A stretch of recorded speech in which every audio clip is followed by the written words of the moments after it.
नमस्कार, मैं हूं सौरभ चंद केसरी और अपने YouTube चैनल में आपका स्वागत करता हूं। एक बार फिर से अगला वीडियो लेकर के आप लोगों के लिए आया हूं।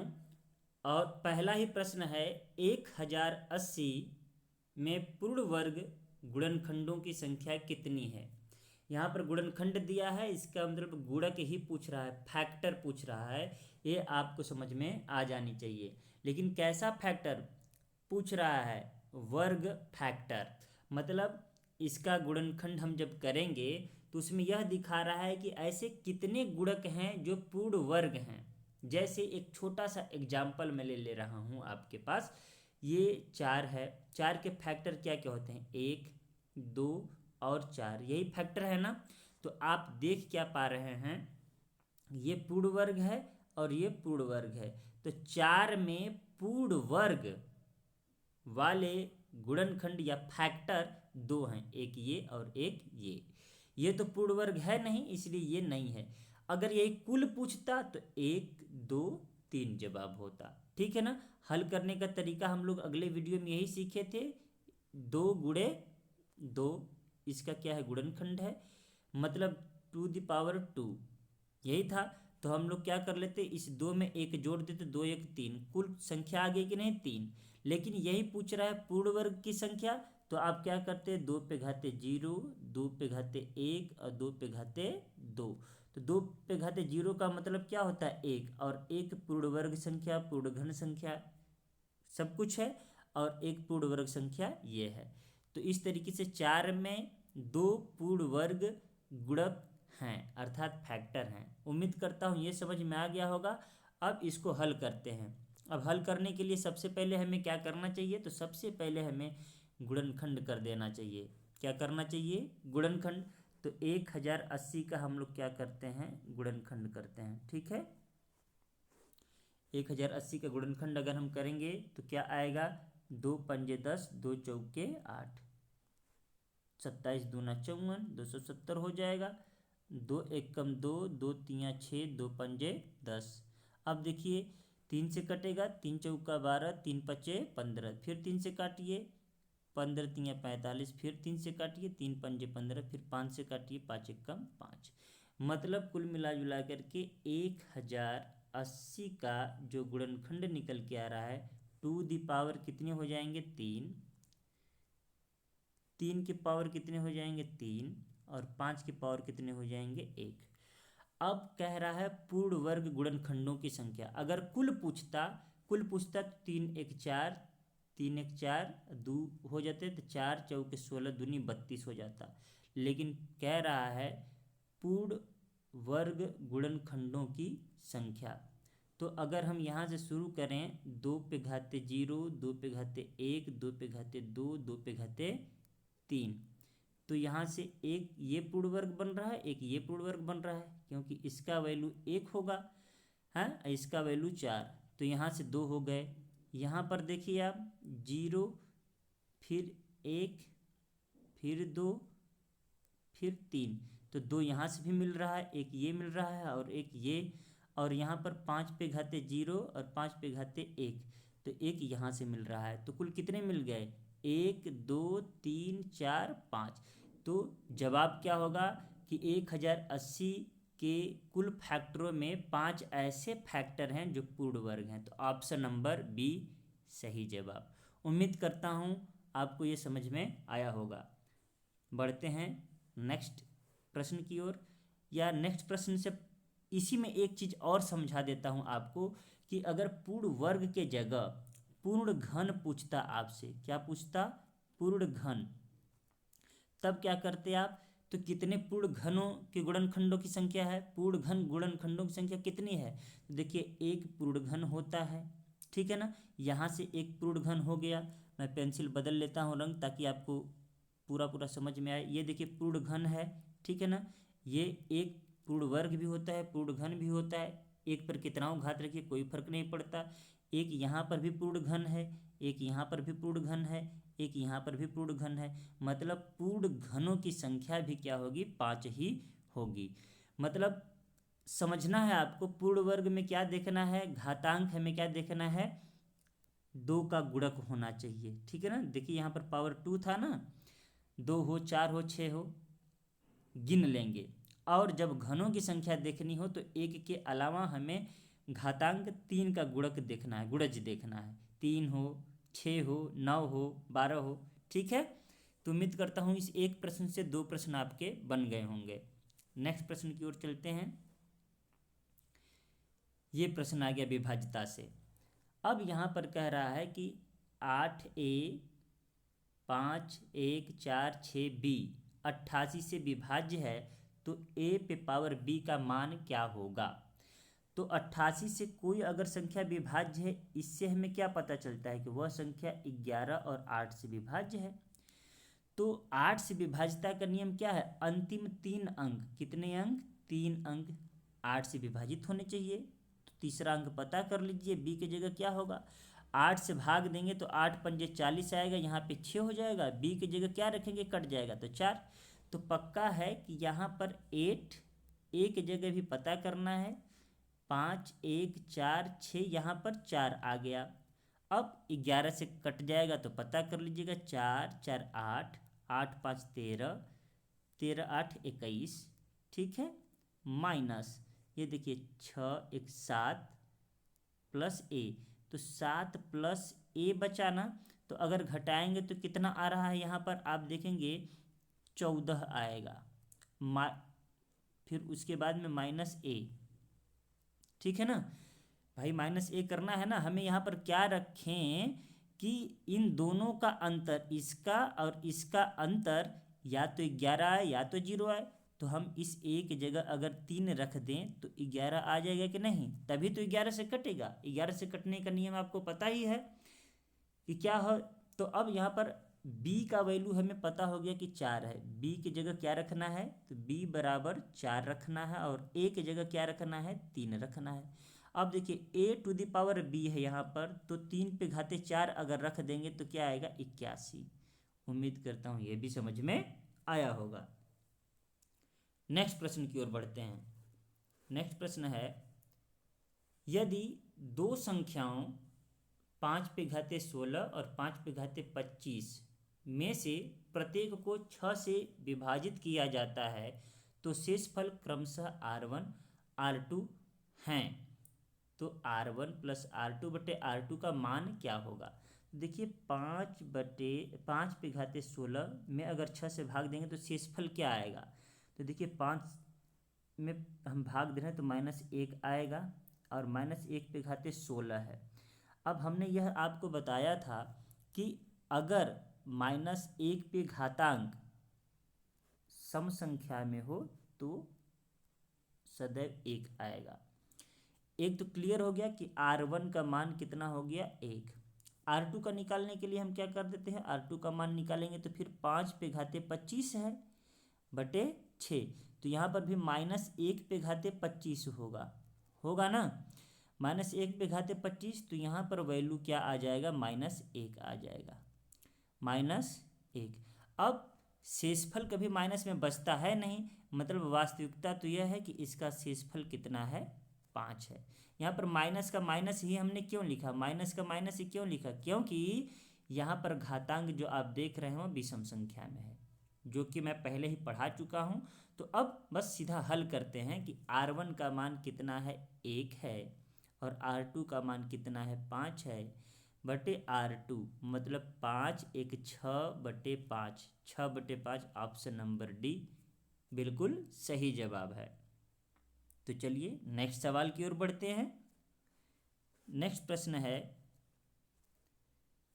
यदि 2 पे पावर x प्लस 3 पे power y is equal to 17, मतलब 2 पे घाते x प्लस 3 पे घाते y बराबर 17 है, तथा 2 पे घाते x प्लस 2 माइनस 3 पे घाते y प्लस 1 बराबर 5 है, तो इसमें से कौन सा मान सही है।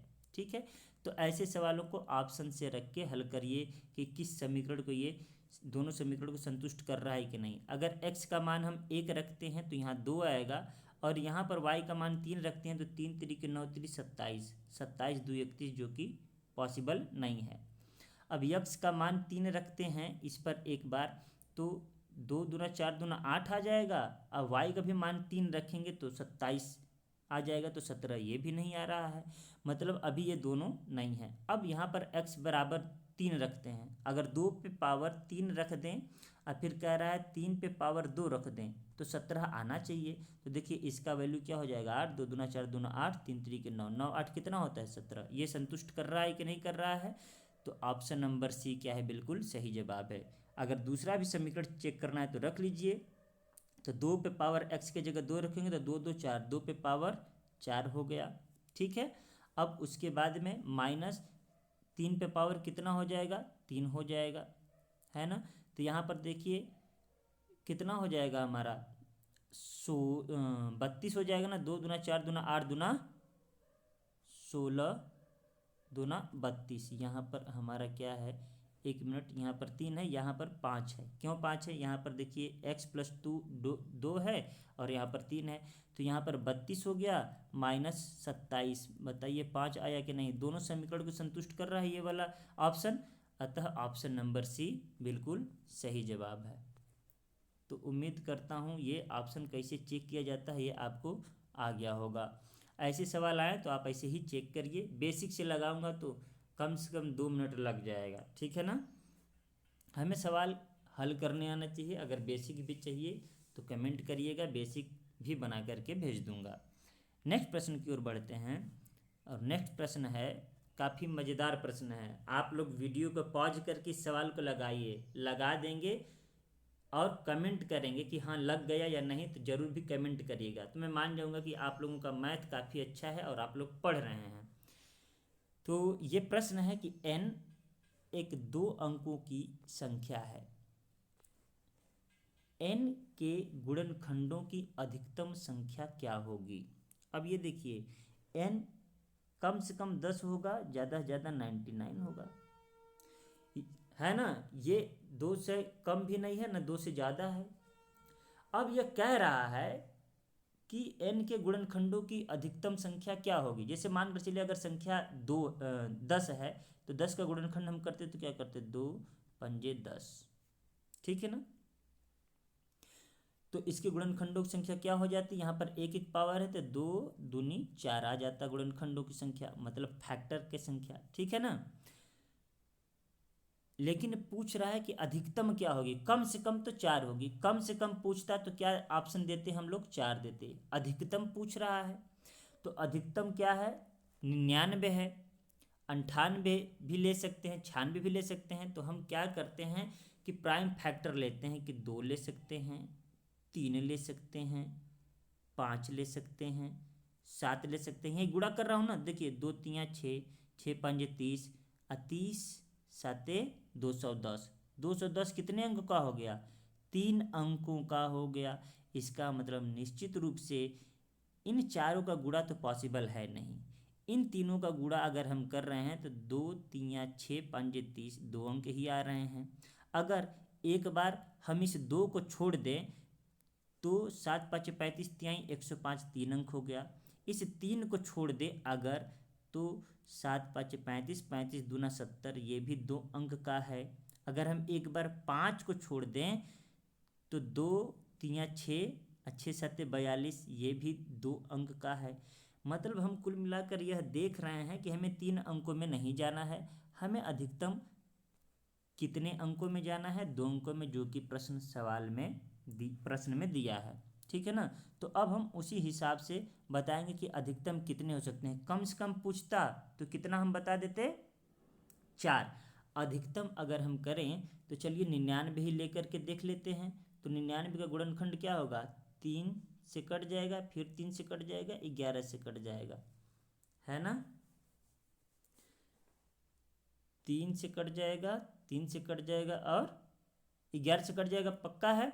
तो 3 पे पावर 1, 3 पे पावर 1, 1। अब यहाँ पर देखिए कुल अधिक गुणनखंडों की संख्या अगर निकालें हम तो 1 1 2 ले लेता हूँ, गुणते 1 1 2 ले लेता हूँ और 1 1 2, तो 2 दूना 4, 4 दूना 8, अभी 8 आ रहा है, ठीक है ना, ऑप्शन में दिया है।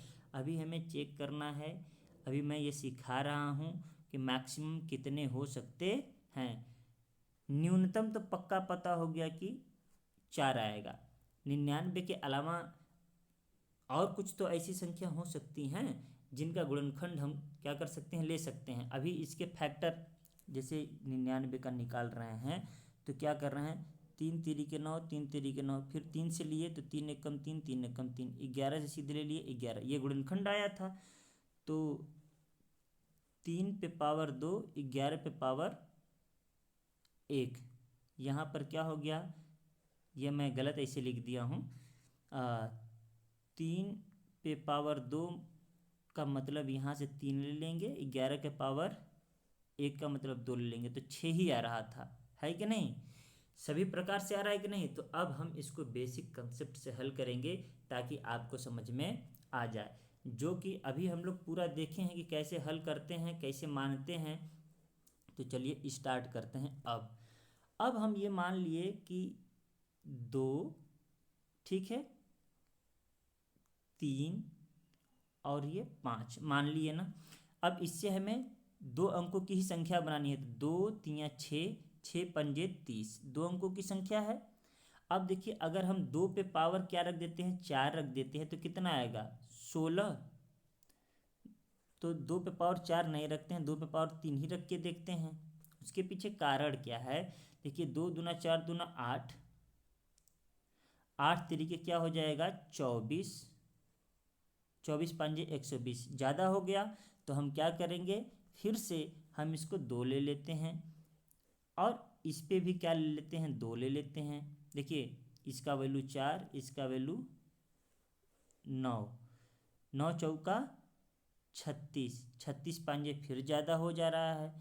इसका मतलब यह हुआ कि हमें 2 का और 3 का ही लेना चाहिए। चलिए तो 2 का और 3 का और 5 का एक एक ले लेते हैं हम लोग। यहाँ पर एक ही लेते हैं, एक ये हो गया, एक तो ये है। तो 2 की जगह क्या हो गया, 3 गुणे 2 गुणे 2। देखिए क्या कर रहा हूँ, ये 4 हो गया गुणे 3 हो गया गुणे 5, तो 4 3 12, 12 पच्चे 60, ठीक है ना। मतलब 2 ही अंक में आ रहा है ना। और कुल गुणनखंडों की संख्या जब मैं देख रहा हूँ तो 2 का 3 और 1 है तो 1 + 1 2, 1 + 1 है 2, तो 3 दूनी 6, 6 दूनी 12, मतलब अधिकतम 12 ही गुणनखंड हो सकते हैं। Option number C. देखिए इस प्रश्न में बहुत ज़्यादा टाइम लग गया। क्यों लग गया, क्योंकि मुझे शुरू से समझाना पड़ गया कि आप कैसे करेंगे। 99 लेकर के भी कर रहे हैं तो चेक कर लीजिए, 96 लेकर के एक बार कर लीजिए। 96 का जब गुणनखंड करेंगे तो कितना होता है, 16 छक्का 96, मतलब 24 चौके 96, 32 तेईं 96, तो 2 पे पावर 5 गुणते 3 हो सकता है कि नहीं। आप जब गुणनखंड करेंगे तो इसी प्रकार से आएगा। तो 5 1 6 गुणे 1 1 2 12 आया कि नहीं आया। 99 का कितना आ रहा था, 8। तो इस तरीके से कंफ्यूज नहीं होना है हमें। हमेशा यह थोड़ा सा टिपिकल प्रश्न लगेगा आपको। अगर नहीं समझ में आए तो आप बताइएगा, फिर से मैं हल करके आपको भेज दूंगा, बता दूंगा। मैं फिर से इसको हल कर दे रहा हूँ। उम्मीद करता हूँ जिनको थोड़ी बहुत मैथ आती है, प्रीवियस वीडियो मेरा देखा है, वो तो समझ जाएगा। 2 अंकों की संख्या है तो हमने यह कहा कि 3 अंक नहीं होने चाहिए, तो फैक्टर 2 3 5 अभाज्य गुणनखंड यही करते हैं। तो अगर हम 7 से जैसे ही गुणा कर रहे थे तो 2 3 6 पंजे 30, 7 210 आ रहा था। अगर मैं इस 2 को ढक देता था तो 5 7 35 और 3 105 आ रहा था, फिर भी 3 अंक आ रहा था। अब जब मैं इसको ढक रहा था तो 7 5 35 और 35 दूना 70, यहाँ पर 70 आ रहा था, है ना। तो अब आप इन्हीं तीनों को आप ले करके अगर देखेंगे तो अब 2 पे पावर अगर 2 आप कर देंगे तो भी बहुत ज़्यादा आ जाएगा, है कि नहीं। तो हमें अधिकतम देखना है कि कितना हो सकता है। तो अधिकतम हमें यही देखना है कि हम 2 पे पावर 2 ले सकते हैं गुणे 3 और गुणे 5 जब लेंगे तो 5 3 15 चौके 60 भी आ जाता था, जो कि 2 अंकों की संख्या है। और इसमें हमें 2 की जगह 3 लिखेंगे, एक बढ़ा के एक एक है तो 2 गुणे 2 लिखेंगे, अधिकतम 12 ही आ रहा था। आप 2 अंकों की कोई भी संख्या लेकर के उनमें कुल गुणनखंडों की संख्या निकालिए, 12 से ज़्यादा नहीं आएगा। ठीक है, तो उम्मीद करता हूँ इतने समय के बाद ये प्रश्न समझ में आया होगा। सबसे ज़्यादा समय हमने इसी में लिया, ऐसा इसलिए लिया क्योंकि आपको पूरा का पूरा कंसेप्ट इसका समझ में आ जाए। तो आप चाहें तो रट भी सकते हैं, याद कर सकते हैं कि 2 अंकों की संख्या में मिनिमम गुणनखंडों की संख्या 4 और मैक्सिमम 12। परीक्षा में आएगा तो बस याद रखिएगा, लगा दीजिएगा, हल करने की जरूरत ही नहीं पड़ेगी। नेक्स्ट प्रश्न की ओर बढ़ते हैं। नेक्स्ट प्रश्न है, और ये प्रश्न देखिए मैं अपने से बनाया हूँ, ठीक है ना। एक्स वाई जेड में का एक गुणनखंड है, इनमें से कौन सा एक फैक्टर है?